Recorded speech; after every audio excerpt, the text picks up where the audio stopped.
Good afternoon, Ravens Flock Nation. Welcome inside the vault for a lunch hour live stream. As always, I'm Bobby Trossett, joined alongside Sarah Ellison. We've got a jammed one for you, and it is brought to you by Manta Sleep.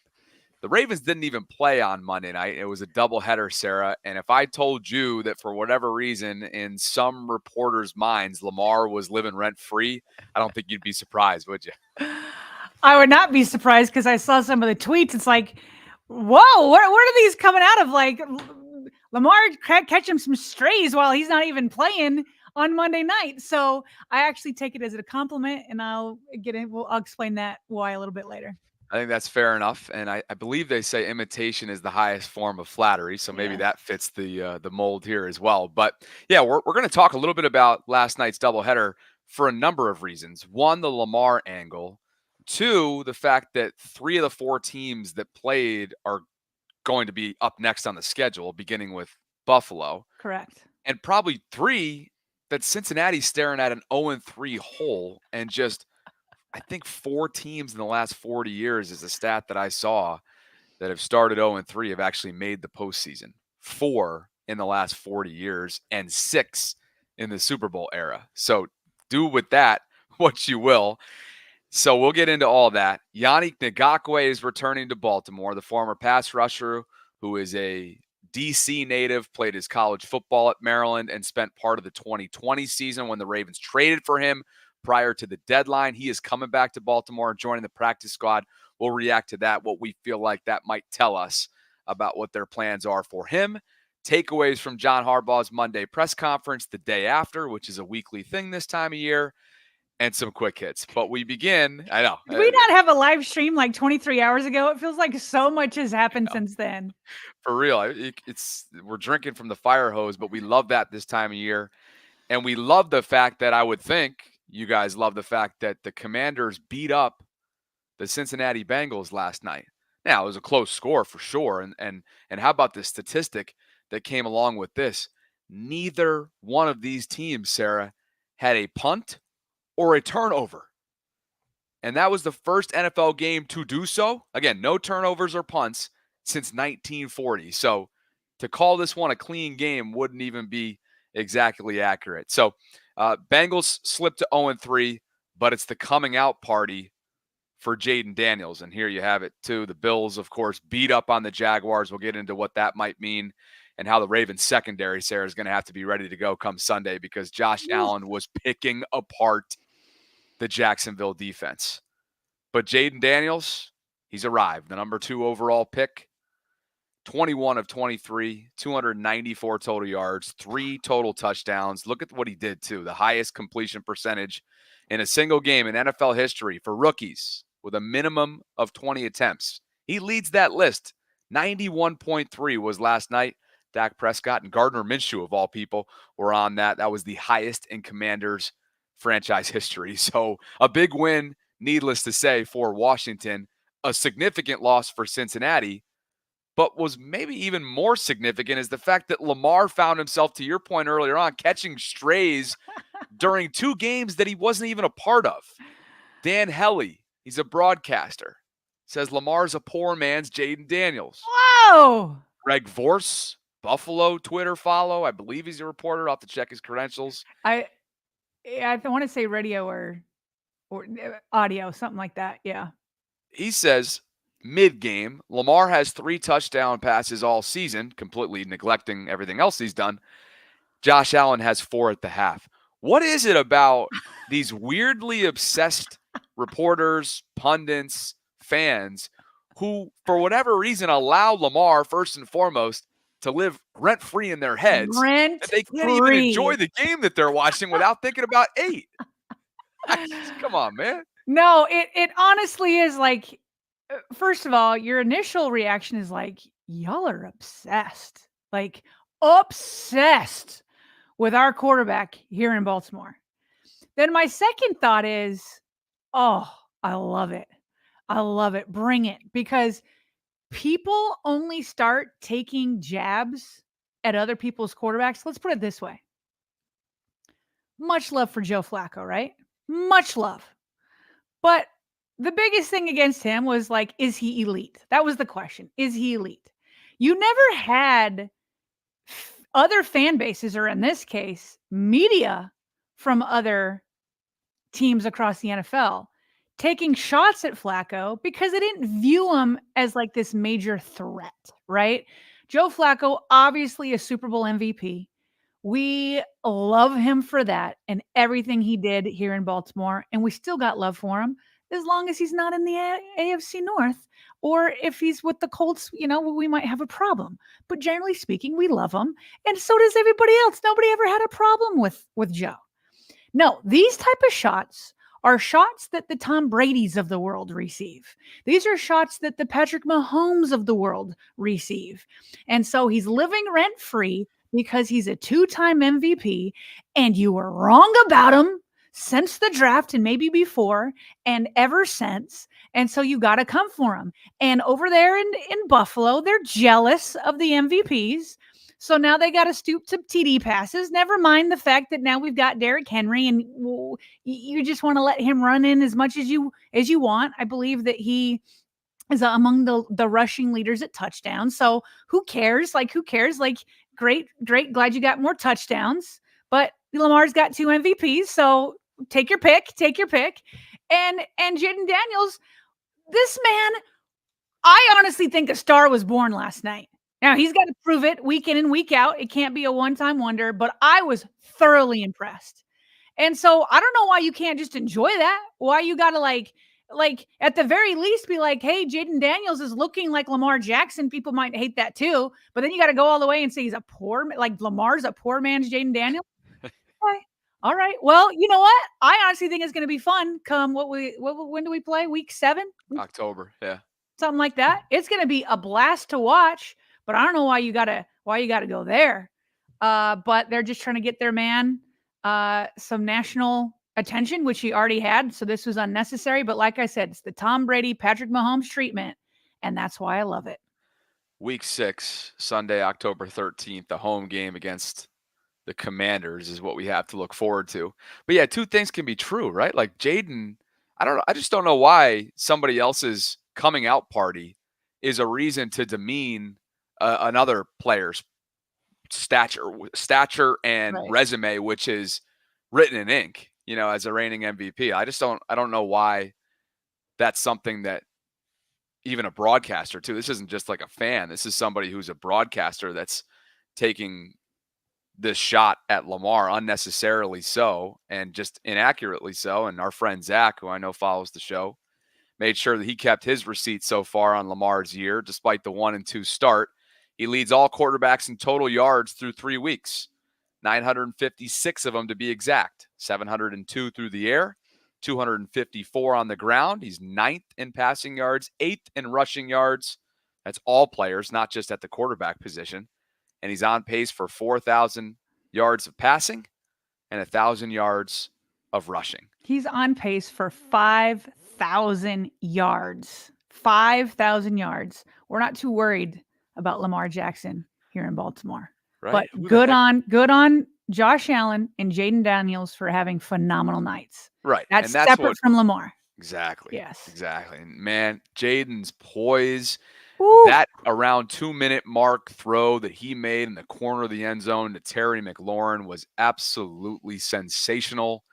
He didn't act as if the moment whatsoever was too big for him. And I think that they got somebody, to your point, down in Washington for the first time in a long time that can get them to where they want to be.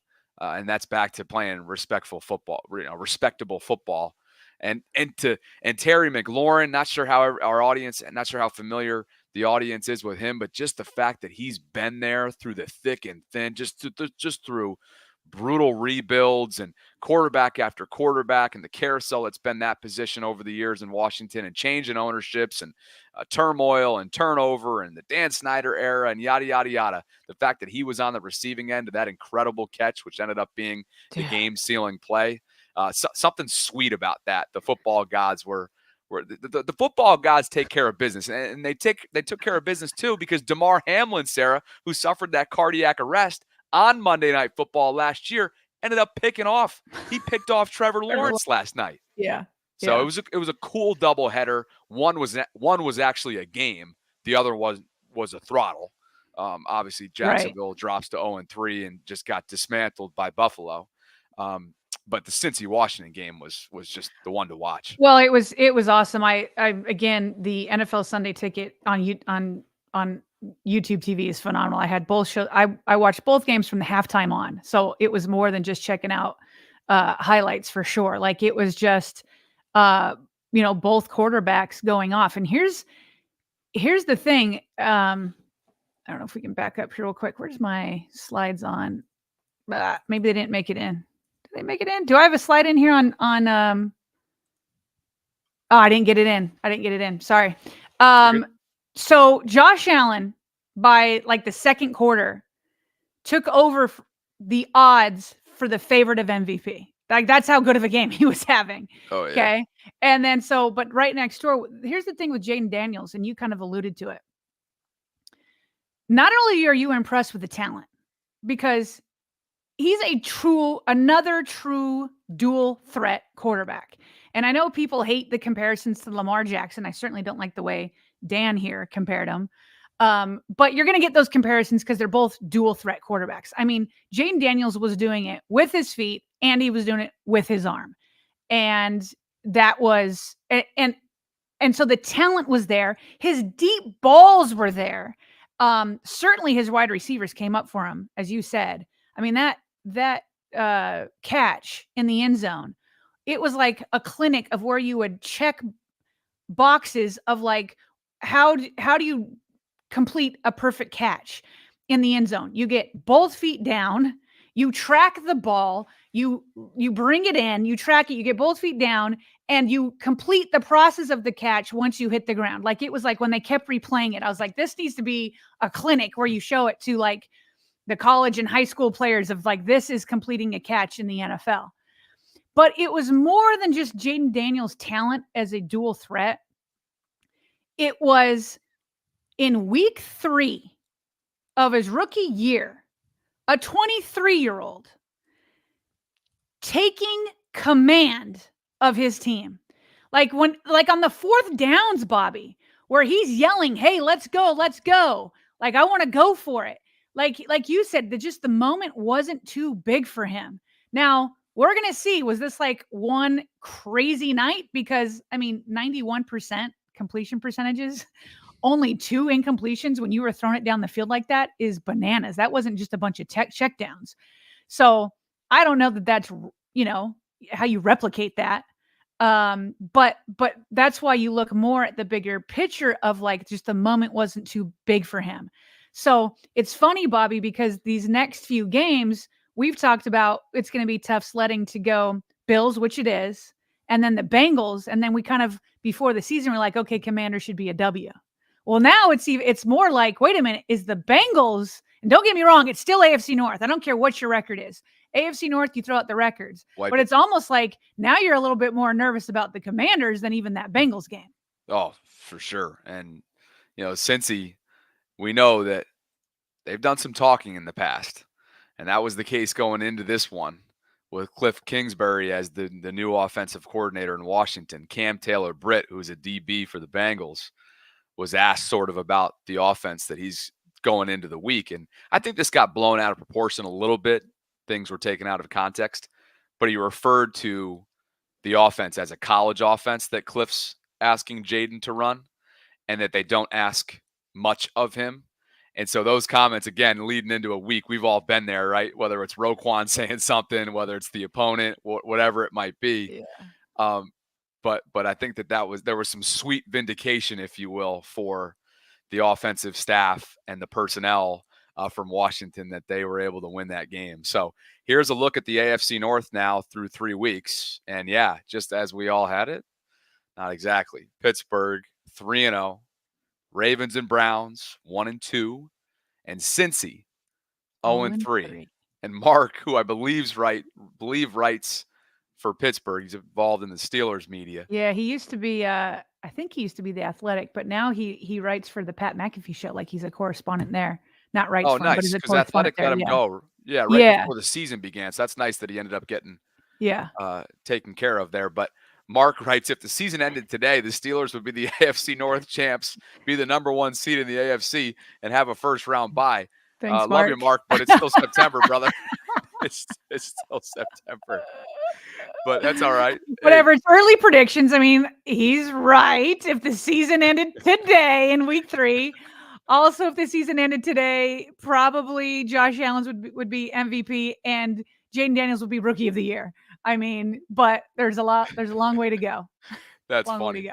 So the other side of the coin here is, of course, in division. We've talked a lot about Washington because of Jaden's coming out party, but the other layer here is that Joe Burrow's Bengals are now 0-3 and staring at a pretty significant hole here. Their slow starts have been a thing for years now, and they've climbed out of 0-2. But 0-3 is a different beast, especially with, they got the Ravens coming up the week after Buffalo, and it doesn't get any easier in this league, especially when you're losing games to Washington. That's all due respect to Washington. I'm just saying, I think a lot of people had them as would have circled them in recent years on their schedule, and since he can't do that right now. So why I'm bringing this up is, while it was an extremely clean game from a turnover standpoint, not one, and no punts either, Joe Burrow had an opportunity to win that game and didn't do enough from a Bengals perspective, although he had himself a game statistically. Yes, he did. 29 of 38. We know Joe, he fills up the stat sheet. 29 of 38, 324, 3 touchdowns. He was sacked twice. He had a quarterback rating of 127.5. Chris Canty, now with ESPN Radio, former Ravens defensive lineman, went nuclear on the fact that, 1, Joe didn't get it done when it counted, and 2, well, he's tired of hearing about all the Joe Burrow apologists. Maybe some of us are as well. Here's Chris. Has a chance to go win the game, he's got to win the game. Fair. And Joe Burrow didn't do that. Jaden Daniels did. That's the problem that I have. The Cincinnati Bengals, they have a very, very specific formula for how they're going to have to win games. They're going to have to be led by their offense. You know how I know that? How they spend money. The Cincinnati Bengals are top 5 in spend on the offensive side of the ball relative to the rest of the league. They're 22nd in cash spend on defense. Newsflash, the defense for the Bengals ain't going to be as good as the offense. The offense is what's going to have to win the day. Only problem is the Commanders' offense with a rookie quarterback in his 3rd start won the damn game. I'm tired of all the excuses for Joe Burrow. Oh, the defense let Joe Burrow. No, Joe Burrow let Joe Burrow down. Joe Burrow let the offense down. Joe Burrow let the team down. Great stats, great stat line. Oh, it's amazing. He's had all of these touchdowns, no interceptions. But what did you do when the game was in the balance? What did you do when the game was on the line? You know the answer is it's not enough. You know how I know it's not enough? It's because your team doesn't have a win and you're going into week 4. The damn Carolina Panthers got a win before the Cincinnati Bengals did. Let that sink in. So Chris Canty, Sarah, earlier this morning on ESPN Radio, and when I went to go set up our tweets on our back-end streaming service, I wanted to tag him to give him his due in our Twitter caption. And what I found was something that was rather surprising. Chris Canty 99 has me blocked on X. I got Shannon Sharped. Oh no! Why? Wait, were you blocked before you posted that video, or? Well, that we don't know. I've never searched them on there, so that remains to be seen. So you don't know when you were blocked, but this morning you discovered you were blocked. That's right, and I got Shannon Sharped, as you did in the past. Yes, I did. I gotta tell you, man. Whatever. We'll get off on a sidetrack. I don't understand how guys like Chris Canty, and these are former Ravens, so we love him and we respect him, and I know that you respect him and all that. Yeah. How can you go on a show and just be as passionate as you were? I'm passionate too. How can you come that hard at Joe Burrow, but you're out here blocking people? Can you even think of what you may have said? Is it were you running through your mind? I can't even think about anything that I've even tweeted that had Chris Canty's name in it before. I mean, I'm sure you have, but to your point, nothing that you would go after him for. Like, that's my point. Like, if you're going to be on these shows and you're going to be an analyst and you're going to like critique hard and that's your job, well, why are you out here blocking people? Like, wouldn't you want people just as passionately to come back? And that's what, like, and I don't know what you did, and I know why Shannon Sharp blocked me, which was silly. I pushed back. I challenged one of his points.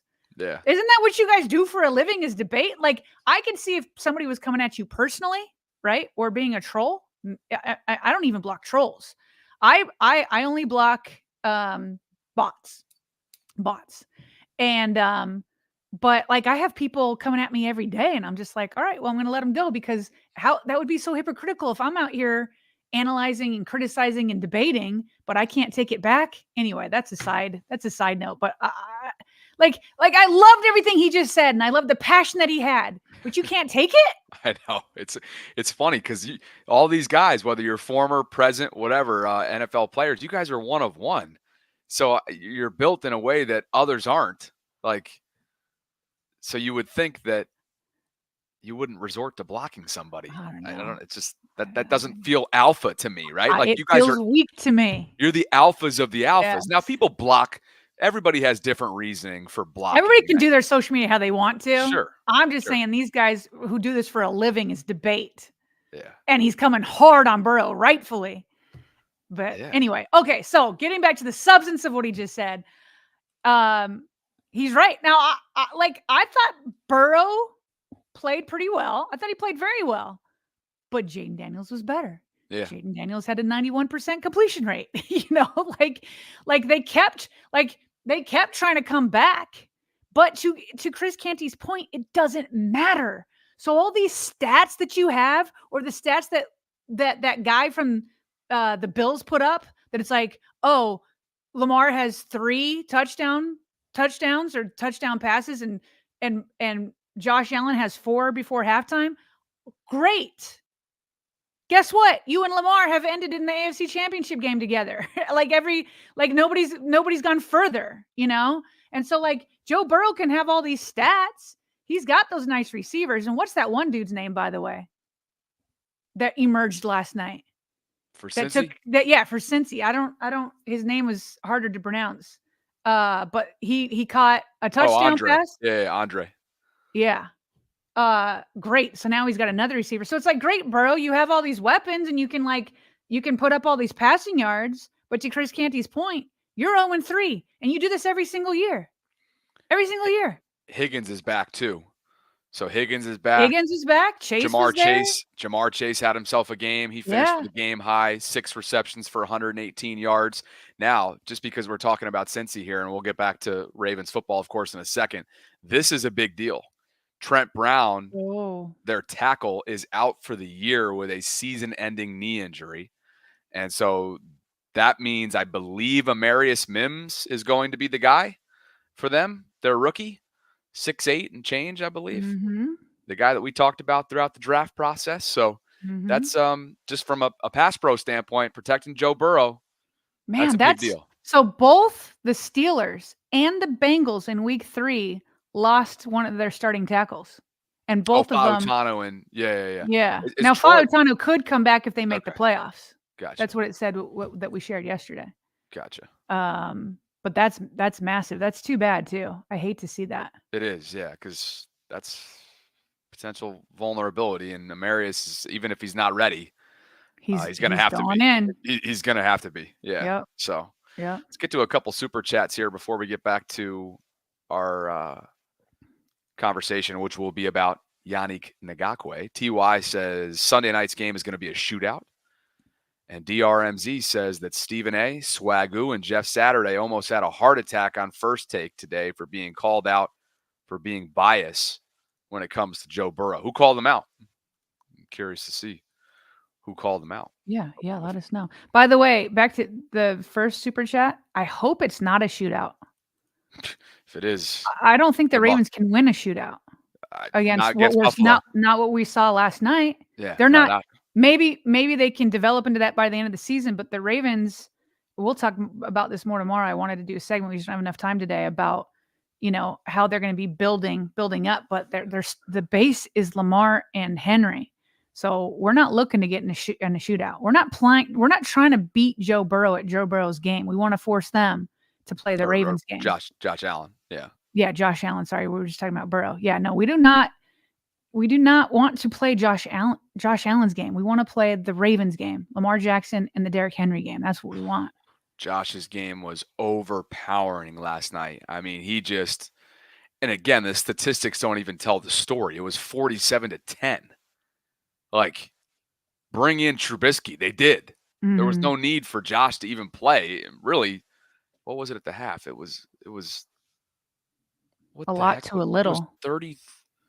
It was. I mean, if he had 4 touchdowns before halftime, that's at least 28. It was 33-3 at the half. Sorry, 21 plus 10 is 31. 34. It was 34-3 at the half. Woo! I love listening to you do math. Yeah. In real time. All right. Yannick, let's do what we do here. And before we bring in the conversation about Yannick and the reuniting, somewhat surprising, this episode is brought to you by our friends at Mantis Sleep, the official sleep mask partner of us here inside the vault. It gives you true 100% blackout for a deeper sleep. That's the Mantis Sleep Mask Pro that you're seeing on the screen right now. Both Sarah and I rock those. Our families rock them. It gives you C-shaped eye cups for unbeatable side sleep comfort. 0 pressures applied to your eyelids or lashes. Advanced materials are built in with ventilation for unmatched breathability. And I actually just heard from another one of you via DM that the sleep mask continues to get bought. And I'll share the note here from Kavilla. Kavilla says, just brought a Mantis sleep mask for my girlfriend for her upcoming birthday, Bobby. I have no doubt she'll love it. But thanks for the discount code. Keep up the great work. Love the podcast. Really helps for my long hour drive to work. Thanks, Kavilla, for the support. And as he mentioned, the discount code VAULT10 at checkout. That's VAULT10. It'll get you 10% off your next purchase. You can get started today at mantisleep.com, all of which can be found at the top of the show notes below. So yesterday, Sarah, this tweet comes down from Schefter. And Yannick Ngakoue, who is a D.C. native, played his college football at Maryland, began his career in Jacksonville, spent part of the 2020 year as a rental in Baltimore after they acquired him prior to the deadline, is coming back to Baltimore. And he's going to sign with the Ravens practice squad. He is 29. He's got 69 career NFL sacks. He is coming off an ankle fracture last year, which was spent in Chicago. He's been with a lot of different teams. He has not been able to find a consistent home in the NFL, but the Ravens are going to bring in some depth and see what they have in him. Yeah, so I'm sure like everybody else, like this came out of left field for me. Like it was definitely a surprise. It came out of left field for a couple reasons. One, I didn't even think the Ravens were in the market for more pass rush help. It seemed like what they wanted to do was just have their one veteran in Kyle Van Noy, who obviously is playing well, 4 sacks in 3 weeks, despite, I guess, not 1, but 2 fractures in his face. And so it just seemed like they were going to be riding their youth, right? Odafe Owe, David Ajabo, and some of the backhand guys. Now, Adisa Isaac, he's been injured, so I don't know if they're going to but he seems like he's been practicing more, but maybe there's something there. Last week. Yeah, he had a clean week. Yeah. So that's another reason why it was surprising. So I guess those are 2 reasons. There's a third reason that it's surprising is because it really didn't go that well the first time these two got together. Remember, the Ravens gave up a 3rd-round pick and a conditional 5th for him. And at the time, the Baltimore fan base was practically begging for him. Yep. And then he gets here, and it was very little impact. It just didn't seem like Yannick and Wink Martindale at the time really just couldn't figure out a fit together for whatever reason. And I still don't quite know what that reason was. So it was surprising to say the least. Now, that being said, even though it's surprising and it didn't go well the first time, he's reportedly just going to go to the practice squad. Right. So you're not going to hear me complain about any experiment starting on the practice squad. There's no way he's being paid a ton. It's probably the vet minimum. And, the Ravens are doing okay in the pass rush department. They're ranked 9th in sacks. At least they were ranked 9th before those 2 games last night. I actually have So, the updated okay, what's the sack update? and pressure rate, which is not exactly what you were just referring to, but the sack rate is 14th at 7.8%, and the pressure rate is 29th, that bottom corridor part of the league where you don't want to be at 26.7%. Now, as Jonas noted here, and he compiled these up, it is a small sample size. Right. But the second half, whether it's fatigue, whether it's just durability, whether it's just consistency, it has through 3 games fallen off in the second half, along with many other things that we know has gone wrong in the fourth quarter. Okay, so they've fallen to number 10 exactly in pure volume sacks because Okay. Buffalo cracked the top 1, 2, 3, 4, 5. I think they're number 4. No, 5. Yeah, number 5. So anyway, I mean, it's not like the pass rush has been, terrible, but it hasn't been last year, which was number 1, and then that pressure rate there, that's not good. And that's usually like Odafe always thing, right? Like not the sacks, but the pressure. Yep. So, very little money. And then you have a new defensive coordinator. So was it just Wink that couldn't, quite find a spot for him? Could Zach Orr? Could it be a situation also where like you're looking for fresh legs down the fourth? Are you trying to like not put so many snaps on Kyle Van Noy so he's fresh towards the end of the season? Maybe you're relying on Kyle Van Noy a little more than you want to. So there's that. So listen, I'm here for the signing. Well, especially because it's practice squad and it's probably, very, very little investment. So he was out there. He was a free agent. He's only 29. It's like just pin your ears back and see if you can see if you can just annoy the quarterback and help out a little bit more because the passing defense is atrocious. We're number 32. Yep. In pass yards allowed. And so, while they figure that out, more pressure up front will always help. Always help. So, what were your thoughts when it all went down? Well, yeah, I was surprised for reasons that you've outlined. It was not a good fit in 2020. But then I thought to myself, it's been several years. It's a new system. It's a new defensive coordinator. And there's clearly enough to bring him back. There's got to be some organizational respect for him. And hopefully that goes both ways. So it certainly can't hurt.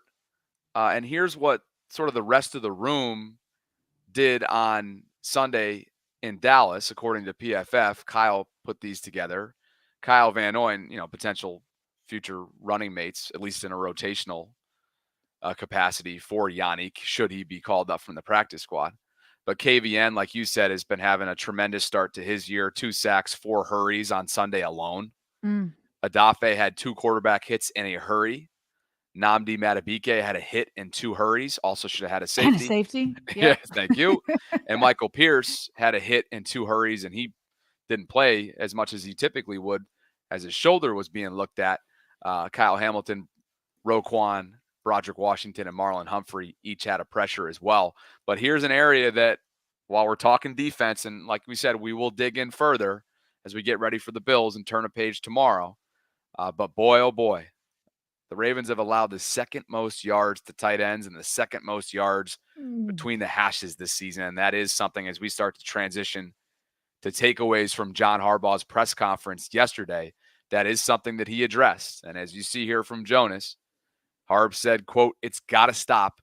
We've got to put a stop to it." Sarah, whether it was week 1, the intermediate passing game, drilling the Ravens with Rashee Rice and Xavier Worthy, or the tight end last weekend in Dallas, or who lit him up for Vegas? It was Devontae, obviously. Well, yeah, but no. But Brock Bowers was gonna say really Bowser dominant. again.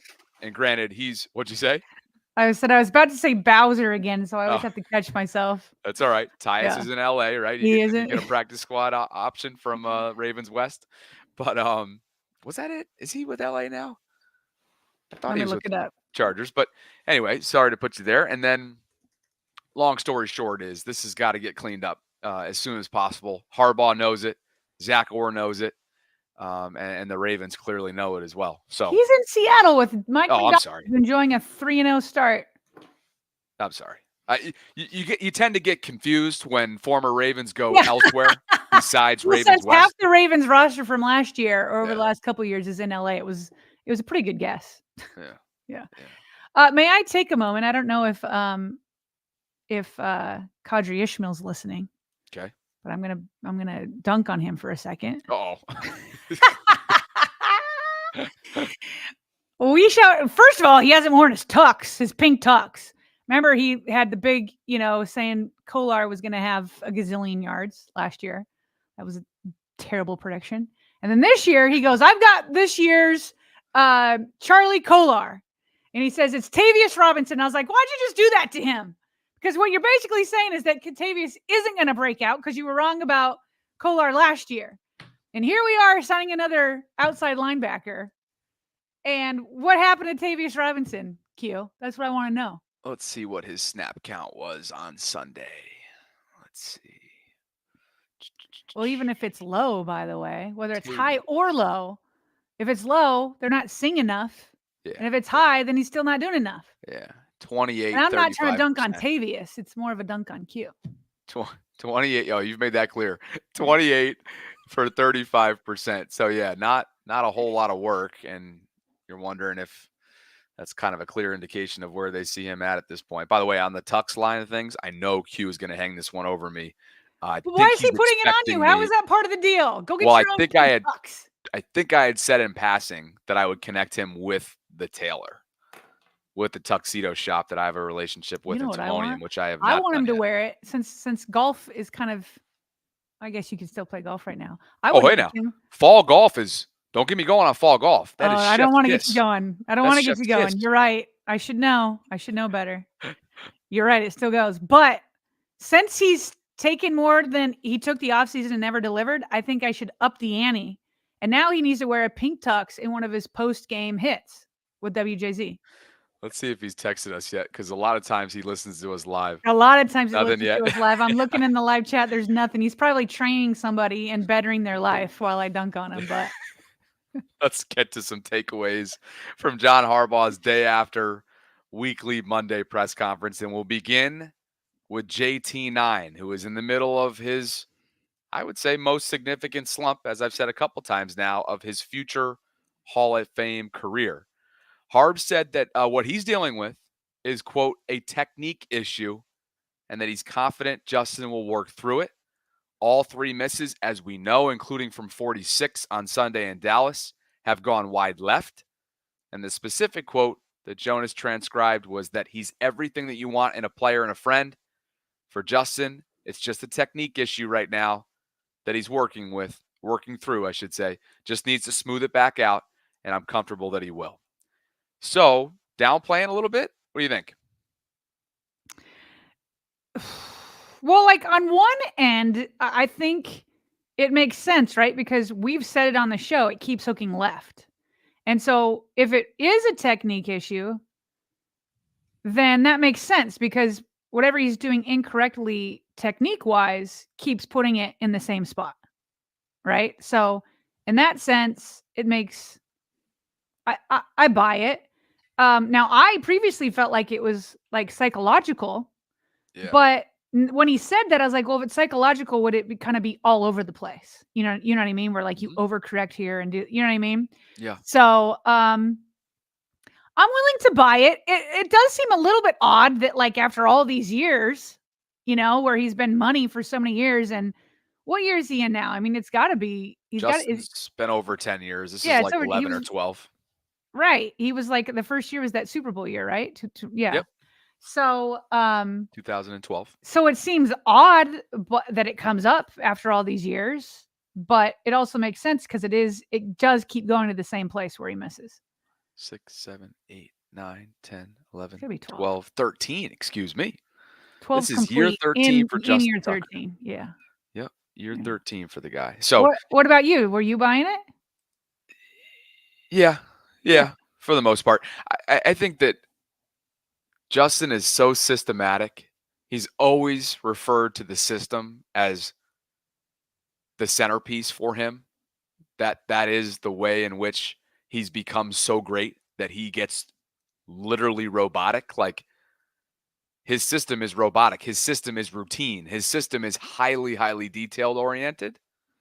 And by the way, from a technique issue standpoint, this could also be not just on Justin. For all we know, it could be the operation that goes into the kick itself with his teammates. That's Nick Moore that's snapping it and Jordan Stout who's holding it. So there could be more to this than just the execution of Justin putting it through the uprights. So I will take Harbaugh at face value here. Yeah. And I'm hoping Justin, as he has in the past, not to this extent, because this is a significant lull for him right now.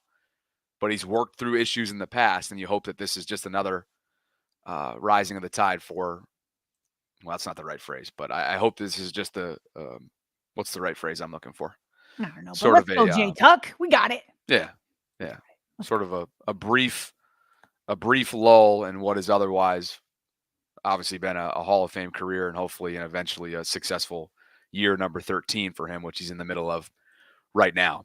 Elsewhere, Kyle Van Noy had something to say about the play that we have dissected ad nauseum at this point. That was the safety that wasn't, with Nnamdi Madubuike going after Dak Prescott, deep backed up into his own end zone.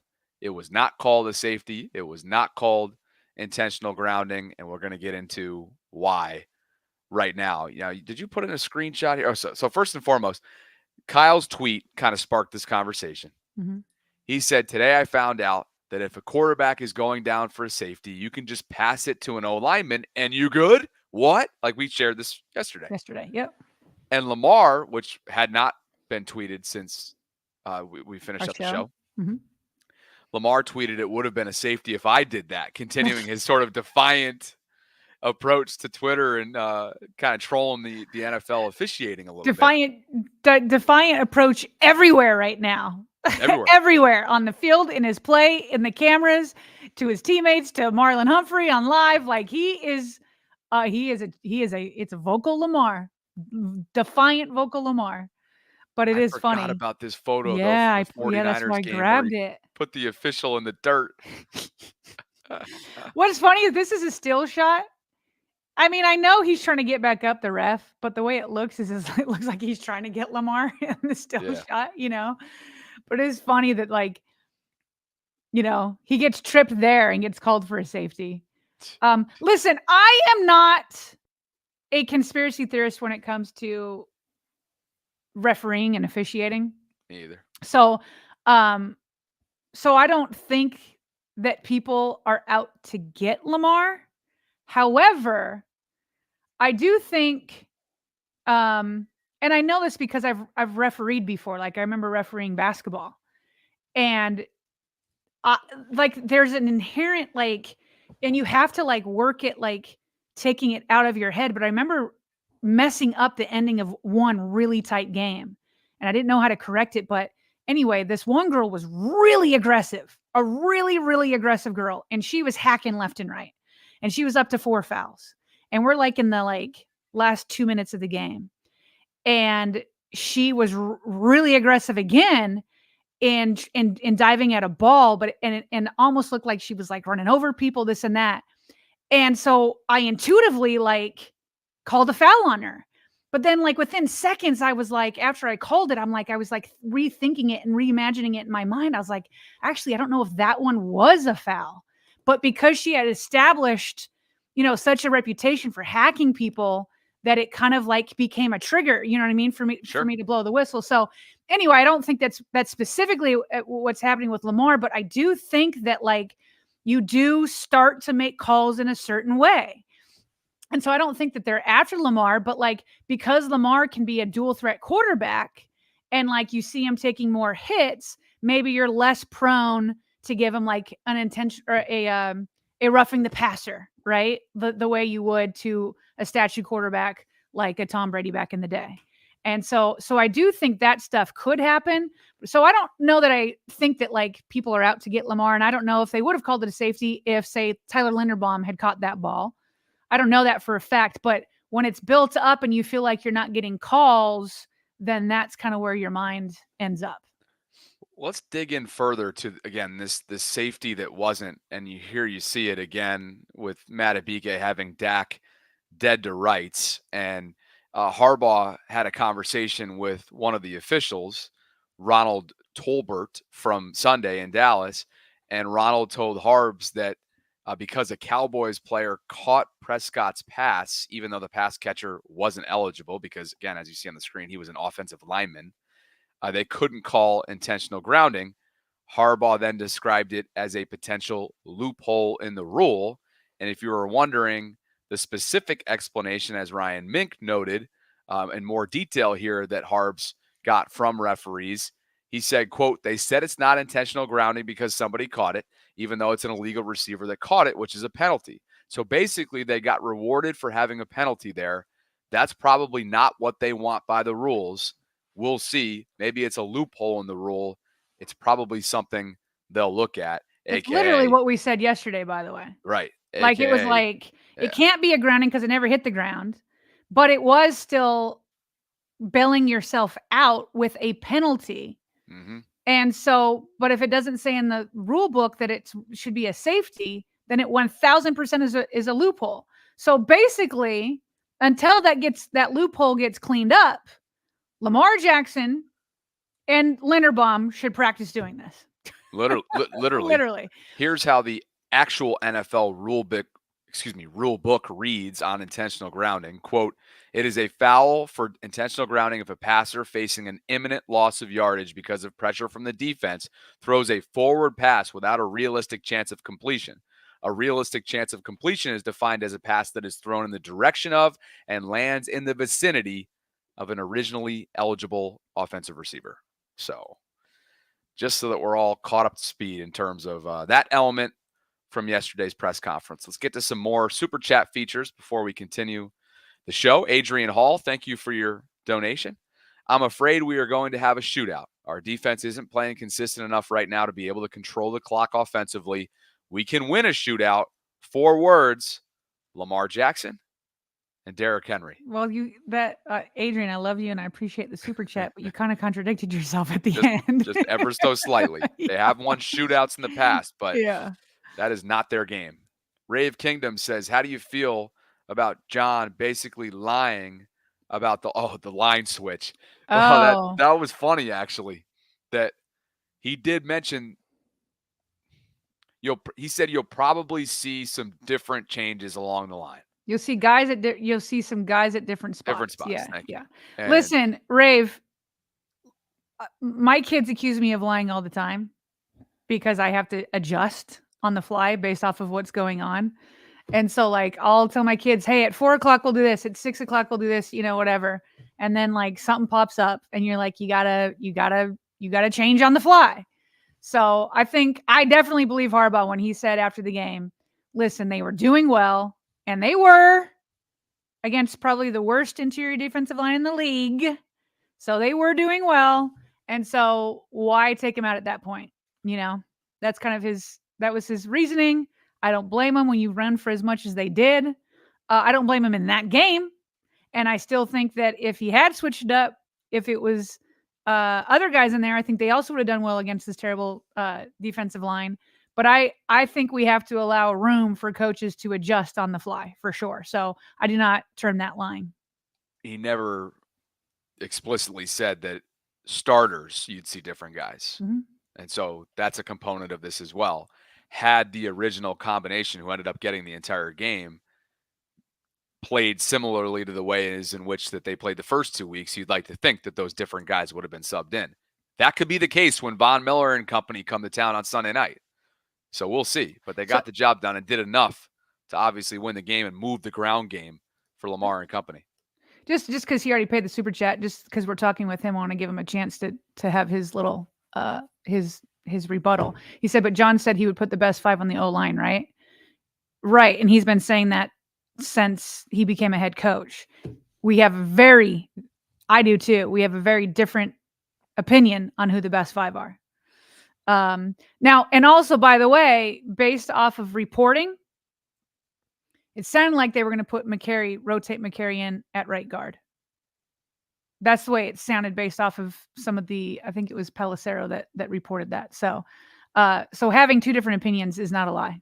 But I agree with you. I personally don't think he's got the best 5 out there. Appreciate the super chats, Rave. Thank you, Rave. Wesley Hall says, I tagged y'all in a tweet this morning pointing out that Jordan Stout leaves less room between him and the ball for Tucker to kick. Maybe it's a holder issue. Okay. I got to go back and look at the mentions after the show, Wesley. Appreciate you. We'll take a look. Habitual Line Stepper says Joe's using Allen like Lamar and Buffalo. Wait a second here. Joe is using Allen like Lamar and Buffalo's defense is good. So it could be a shootout. I'm leaning more towards a nice old-fashioned butt whooping. By who? Buffalo to Baltimore? Wouldn't that be something? TY says if it's 4th and short on their side of the field, we need to go for it. Playing conservative isn't working. Prince Lee says Lamar Jackson's great. Rent-free, LOL, haters. And Dave, what's up, Dave? Is the defensive coordinator a liability given how the defense has crumbled in the second half of the game? Also, why the hell has there been no blitzing? Wait a minute. Is this the same Dave that came at me yesterday for wishing John Harbaugh happy birthday? Uh-oh. I'm bringing it up on Twitter.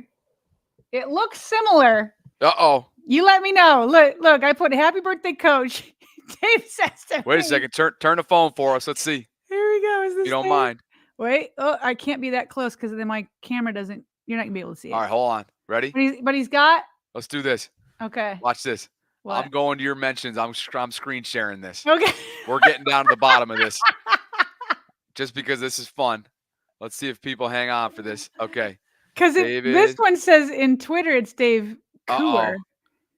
I may not even need to do screen share. It's him, right? I think I can make the call. Let's see. Oh, that's 1,000% the same guy. That's the same one. He goes, Dave, I gotta read this. I hope You're a good sport, Dave. So I know you are. I know you're a good sport. He goes, I say happy birthday, Coach Harbs. He goes, Sarah, enough already. Harbs is a filthy POS of a leader. He's the team cheerleader. Who would be better suited wearing a mascot outfit? And I said, Dave, I wish the man a happy birthday. It's going to be okay. He goes, Dave says, no, it's not, Sarah. It's not going to be okay. Oh, this is hilarious. Dave, we got receipts on your ass. That's for sure. Oh, this is so good. He's coming back in with super chats, too, confirming what we already knew. Oh, yes, that's me. All right, Dave, we'll stop plastering you all over the show. How about that? Oh, that was great. Oh. Thank you, Dave. That made for some entertainment right there, for sure. We're caught up on super chats. People were not happy about John Harbaugh's birthday. They were not happy about it. Gosh, you can't even wish a guy a happy birthday around these parts. Come on, man. Back to the content. The highest graded Ravens in week 3 against Dallas. Tyler Linderbaum, the mainstay, the centerpiece. 91-4 led the way.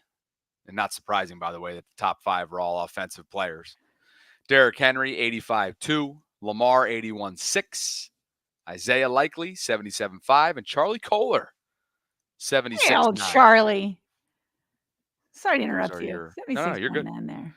Those are your. Hey, by the way, Isaiah Likely and Mark Andrews, by the way, and I know you don't like to hear this because, well, not you, but people, because you want to hear them. You want to hear that they're catching balls. But he and Mark did some amazing blocking. Yeah. You don't run for that much. You don't run for that much without selfless play. Without selfless play down the field. And Definitely. That's what those two guys gave. Listen. People said it was predictable. Yes, it was predictable. And I will do a more segment tomorrow of why it needs to be predictable so you can build off of it. But that's the only way to break somebody's soul is when they know something's coming and they can't stop it.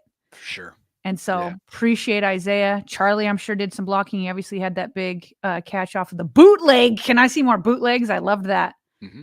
And Tyler doing his thing. Derek, obviously. Man. Yeah, that was one of those slides that just didn't quite make the cut for today's show just because of the amount that we had in here. But I did have a note that Harbaugh specifically said kind of what you're alluding to here, called out both of those guys in the best of ways and said that Mark himself had 3 or 4 pancake blocks. So you didn't just say that, did you? No, no. Well, no. Not the I mean, I pancake basically comment, said they right? blocked well. You gave more detail. Yeah, okay. Multitasking over here. So PFF numbers for the Ravens offensive line allowed 6 pressures on 17 dropbacks. Kyle put some numbers together here. McCary allowed 2 hurries, as did Daniel Falele.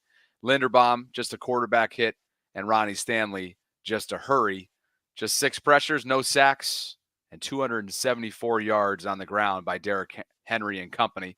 Wasn't the best performance ever, and there's certainly areas to improve. But given what we had seen the previous 2 weeks, nice step forward for that group. Also, to be fair, like he threw it not a lot. We were not throwing that a lot. too. Yeah. 15 total, 3 in the second half. Whatever. I shouldn't have said that. Just let them have their flowers for this week. I just want to. I want to see it against the Bills. But I'm just. I don't know. Should I like point out the context, or we just give them their flowers? I don't know. I think it's good context. Okay. And this, speaking of context, is probably what you don't want to see. But the bottom line is, through 3 games, the Ravens have been unrecognizable in the fourth quarter. And look at the first things first graphic that backs that statement up. Point differential, first 3 quarters, plus 15 for the Ravens. That drops off to minus 22 in the fourth, again, through 3 games. What about opponent yards per play? First 3 quarters, 5.2. Fourth quarter, that goes up to 6.7. Opponent third down percentage, 40. Through the first 3 quarters, that skyrockets to 55.6 in the fourth. And how about opponent passer rating? 80.1 through the first 3, 122.3 in the fourth. It just, there's no way to skirt around this. You can't sugarcoat it. They have been porous in the fourth. Woof. Yeah. That is, it's just so ugly. The minus 22. I mean, that is like offense, defense, special teams. It is everybody. Yeah. What and why? Why? Is it a panic? Like last week, people were okay. Like because it didn't matter if you didn't have the lead, like against the Chiefs, you were so close. You were coming from behind. You were so close. Yep. But couldn't close it out. And what's funny is like I feel like Lamar especially has been preaching finish for a long time. And I think it all started because they don't finish in the playoffs. Yeah. Right? Yeah. And it's like finish what you started during the regular season, during the playoffs. And now like it's almost like the more, I don't know, is it like the more they think about it, the more, I don't know. Whatever it is, that message not getting through to them, or it's not being executed, because this is pretty egregious right here. Well, luckily Lamar came through. He did. Lamar sealed it. But that, it's just not going to cut it against Buffalo after what we watched last night, after the way they've performed through the first 3 weeks. Josh Allen is cooking. They seem to be a more stable organization, at least as an offense, without Stephon Diggs and the headache that he was for them, as talented as he was. He spread it out yesterday, too. Khalil Shakir had 6 catches. James Cook had 4. Kincaid had 3.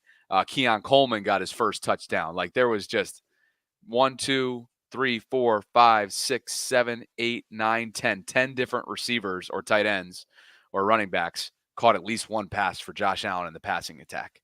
So you just get the sense that this secondary is very vulnerable going into Sunday, given what we know Josh does. He is surgical, he is mobile, and he's high flying. And so there is no lead against Josh Allen and the Bills that will make me feel comfortable. None. Literally, there is no lead. The Ravens could be 34-3 heading into the fourth, and I'd be like, oh crap. Oh, man. Like, what's about to happen? No kidding. How about Kyle Brandt?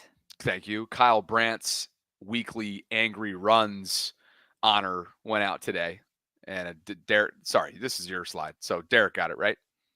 Yeah, no, Derek got it. And there was actually a couple of pretty decent ones. Who's the Carolina running back? He like carried their whole defense on and just kept going. Like you couldn't blow the whistle to stop forward progress because you could just watch the whole pile moving. Obviously his line was helping him, but that was crazy. What Was that But no. Was that Hubbard? I think Could it have was been Hubbard Hubbard. for Carolina. Yeah. He had 21 carries for 114 yards. And how about Andy Dalton, by the way, while on the Carolina thought? He comes in after Bryce Young gets benched, leads them to victory over a team in Vegas. Did you hear Gardner Minshew, after beating the Ravens, was benched in game? No. For Aiden O'Connell. What? Yeah. Was he throwing all these picks or something? Like what's up with that? He had a pick, and I guess somebody should actually help me out that watched the game, whether it was on Red Zone or whatnot, being that we're just entrenched in we were entrenched in Ravens Cowboys. Did he get hurt, or was it an actual benching? I think it was a benching. Live chat, correct? Help us out here over the weekend. But regardless, Andy Dalton gets it done. 26 of 37, 3 touchdowns, quarterback rating of 123.6.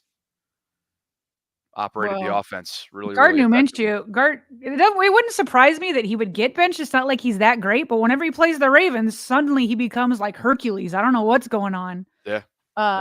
But that's crazy. That is crazy. So, I just remember watching some highlights in the background on, ESPN or NFL Network something, and it just looked like Devontae Adams was like completely dejected, which only spurred more trade comments from people again. Like, just get him out of there, He looks miserable, and prime years are being wasted here. So that's a dang shame ever since he left Green Bay. But I believe 5 or 6 angry runs that Kyle has given to Derek over number the years. 6. That is number 6. Yeah. 6 of them. 6 of them. And just obviously because they talked about it on that broadcast, they brought up his diet again. Spends $250,000 a year on his health. Yeah. Bro. Yeah. He's a machine. That's like some people's mortgage. He's a more machine, than some people's mortgage, obviously. For sure. Epitomized. Machine. No fried food. Look at this. I mean, my favorite food is French fries. Doesn't eat till 4 or 5 during the season. So, well, I think he admitted he changed that. Oh, and by the way, I just want to put this out there. I was watching Rich Eisen, and he was doing the same thing that all other national shows are doing, and telling Dallas they were idiots for not going after him because they never even called. But he did a flashback to an interview he did with Derrick Henry in the spring, shortly after he signed with the Ravens. I didn't catch this because remember he had that other podcast where he made it sound like he wanted to go to Dallas first. Mm-hmm. But in that interview with Rich Eisen, he's like, I want to make it clear. He's like, I've seen a lot of people put out there based off of this podcast that Dallas was my first choice. He's like, no. Ravens were my first choice. He's like, Ravens are my first choice. I want to make that clear. He's like, I would have been happy in Dallas because that's obviously where I live in the offseason. But he's like, I knew I was a fit with the Ravens. And he kind of he already knew that they were interested from the year before during the trade, but you're not allowed to talk before free agency starts. So he was just like, not sure. But anyway, I've gotten the impression that he also wanted to go to Dallas first, but I just wanted to put out there that he wanted to make it clear that Ravens were his number one choice. Yeah, gotcha. He didn't like those what people were saying. Well, there's been plenty of coverage about Jerry Jones' comments afterwards, saying that Dallas couldn't afford him, and Mike Greenberg, matter of fact, back-to-back mornings on Get Up, back, not just Monday. It was this morning too. Yeah, he made sure that he kept receipts and talked cap and talk salary. Like, well, if you did off-season business during the off-season instead of waiting to pay your guys last, so you end up having to pay them more. I still don't know that would have really opened it up much, but. He got after him pretty good. Yeah, he got after him real good. And as Jerry tends to do, he is a headline creator for sure. More vocal Lamar, more defiant Lamar. Yep. Popped into a guy's DMs, right? He actually, Wyatt follows us here and put up a screenshot of Lamar in his DMs. Matter of fact. Well, here, so let me give you the background. So, like a while ago, he wrote, did not see him hawk down Lamar on that one play, LMAO. So I don't know who he's referring to as him. But then Lamar, I guess, after the game, DMs him and says, don't ever play with me saying I got hawked. And so Schwing replies, he goes, Lamar, I'm sorry if it makes you feel better. Watching it live, I said you were mad fast. So Lamar replied laughing. And then Schwing posts that DM and puts, note to self, don't insinuate that Lamar Jackson is not as fast as someone. My bad, brother. This is why Lamar is the best. Like, he'll react with people that are on the ground floor of fandom, right? You don't have to have a certain amount of followers. You don't have to have, well, this guy does have a check mark, but you don't have to be anybody. Like, you Yeah. could just be the most standard fan. And Yeah. Lamar in the past has taken 2 seconds out of his day to send a funny message like this that probably, I'm guessing, has made Wyatt's season, has made Wyatt's year as a diehard fan. So I've always enjoyed that about Lamar. He is true to himself. He's true to the people that he grew up with. He actually just, he wished a happy birthday today was Spence Fitt, who was his former Louisville teammate who trained him, maybe still does train him. I noticed that he's wished him a happy birthday. And there's just certain people on his Instagram account that grew up with him in the South Florida area who aren't a part of his like Lamar Enterprises or whatever, right? Like they're just friends from home. And he's kept them around. And I just think that says a lot about, one, I'm sure those guys, first and foremost, who hopefully treat him as just the guy they grew up with rather than somebody they could exploit or whatever, or take advantage of. But two, it also says a lot about Lamar and who he wants to keep around himself. I've always admired that about him. So let's get to some more super chats before we close. Adrian's coming back for more. Adrian writes 2 questions. 1, how do you think we get better in the fourth quarter? And 2, how do you think we can win this game given how this team has looked thus far? Those are loaded questions. Loaded questions. Well, obviously, I know Lamar wants to keep the pedal to the metal. And to be very clear, remember, he wanted to go for it on 4th downs. I don't think that necessarily means that he was unhappy, like using Derrick Henry and all that kind of stuff. But John Harbaugh did admit to being, wanting to run out the clock for sure. So I just don't think you should change your style of play. You know what I mean? Like, I feel like you should just do what you've been doing. Like, do what you've done to get there, right? Like, do what you've done to get there. I think Lamar has shown he's like defiant. Maybe everybody needs to put on that kind of mentality, like just become absolutely defiant. I don't know. Like, to me, it's just like, just do what you've been doing to get there. Like, how else do you say it? Because all of this other stuff, because otherwise, if it's not that it's a mentality thing. And so I don't know. That is for sure a loaded question, but I do think that it is partially like mental fortitude. Like, no, you are not doing this. You are not doing this. It would help if like refs didn't call penalties when you stop them. Just gonna throw that out there. Not putting it all on the refs, but I think it would help. Good stuff, Adrian. We'll hopefully get down to the bottom of that. Thor from Iceland with Icelandic currency says, I just want to pay to say Joe-rated Burrow is 0-3. Wait a minute. How much is 300 Icelandic?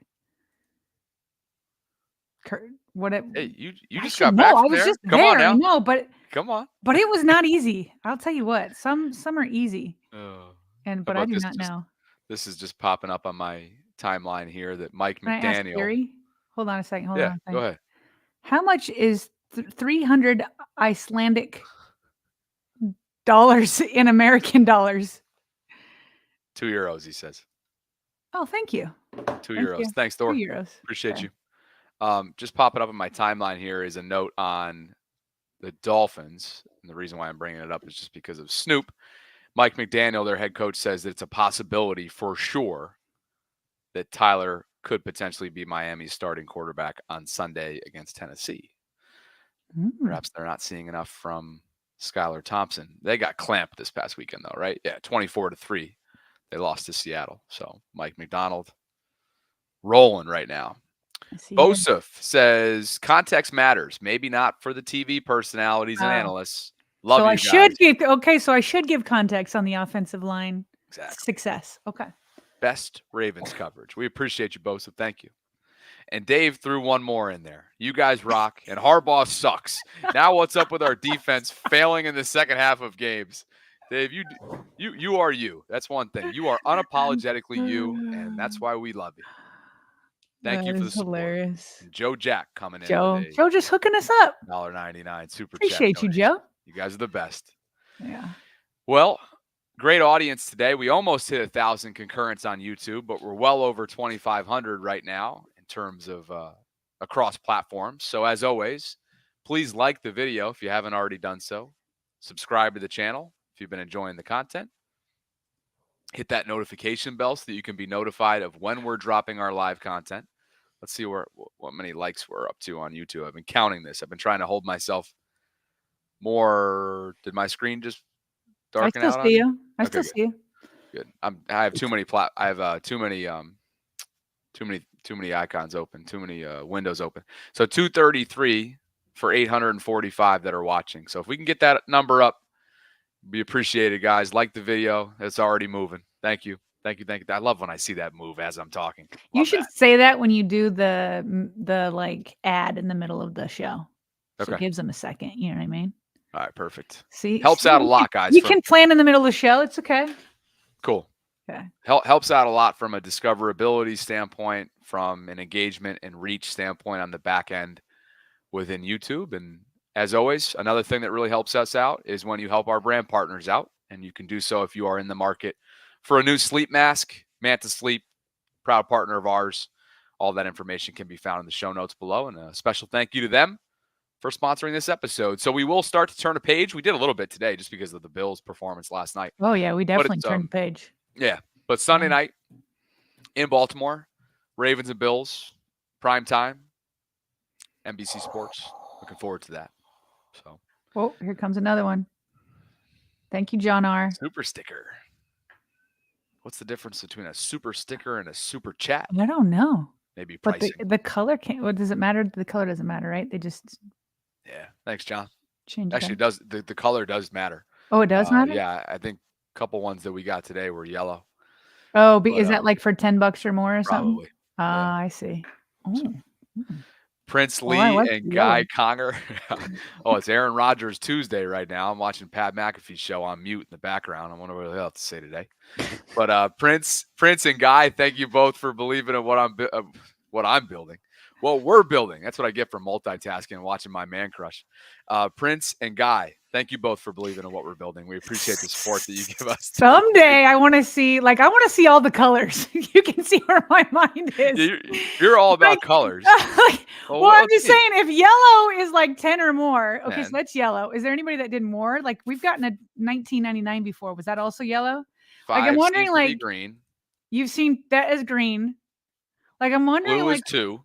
Someday, maybe if the Ravens won the Super Bowl, we would find out like the color of 100, or these are life goals that we have. We want to discover what these colors are, but I don't want to look it up on Google. But we got 100 though. We got 100 recently. Yeah. We got 100 within the last month or two for sure. Yeah. No way. Definitely. I can't remember what it was or why it was, but we definitely did.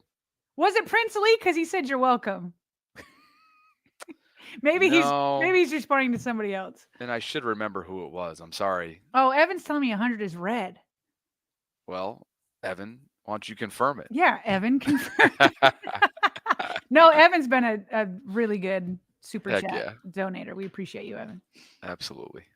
What would 1,000 be then? Then that's my next question. Yeah. All right, people. Yeah, see, Teal is on it. It was $99.99 about a month ago. Okay. Yep. Thank you. Well, you guys are the best. That number is almost at 300, by the way, in terms of likes on the video. So thanks for all the love there. Let's get that number up is on your way out if you could. And Sarah and I will be back with you tomorrow for a Wednesday Ravens Lunch Hour live stream, 12 noon Eastern, as always. You can check us out in the audio-only space, Spotify, Apple, Google Play, you name it. We're there for the taking. Thanks to Manta Sleep. Thanks to you, partner. And I'm Bobby Trossett signing off from this Tuesday Ravens Lunch Hour live stream. Great to be with you, and we will catch up with you in under 24 hours from right now.